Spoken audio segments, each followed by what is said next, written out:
Kapag may partner ka na, know your limitations. Kasi kapag committed ka na sa isang relasyon, hindi na lang sarili mo ang iniisip mo. Hindi mo na pwedeng gawin lahat ng gusto mo gaya ng dati. Kasi may isang tao ka nang kasama sa bawat desisyon at kilos mo. Hindi naman to tungkol sa paniging KJ o controlling kumbaga. Ito yung tungkol sa respeto sa partner mo at relasyon nyo. Number 1.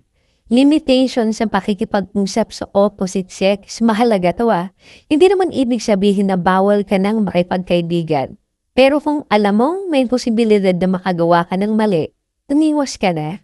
Kasi kung tunay kang faithful, iiwas ka sa sitwasyon na pwedeng pagmulan ng pagdududa. Number 2. Limitation sa time at priorities. Hindi ka na single. Kaya dapat matuto kang maglaan ng oras para sa partner mo. Hindi naman kasi pwedeng puro trope o sarili lang. Ang relationship ay partnership. Kailangan balance at may effort mula sa bawat isa. Number 3. Limitation sa social media at actions online. Simple lang. Kung ayaw mong gawin sa'yo, huwag mong gawin sa partner mo. Kung hindi mo gusto na may iba siyang nilalike o sinusuyong iba, huwag mo rin gawin. Loyalty is not just in words, it's in actions, online and offline.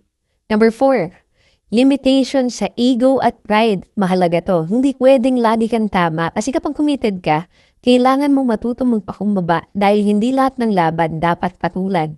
Minsan mas mahalaga mong pasensya kaysa piliin mong pag-awayan kahit mga simpleng bagay. Kasi kapag may partner ka na, dapat alam mong ang tunay na sukatan ng pagmamahal ay kung paano mo siya ginagalang at pinahahalagahan.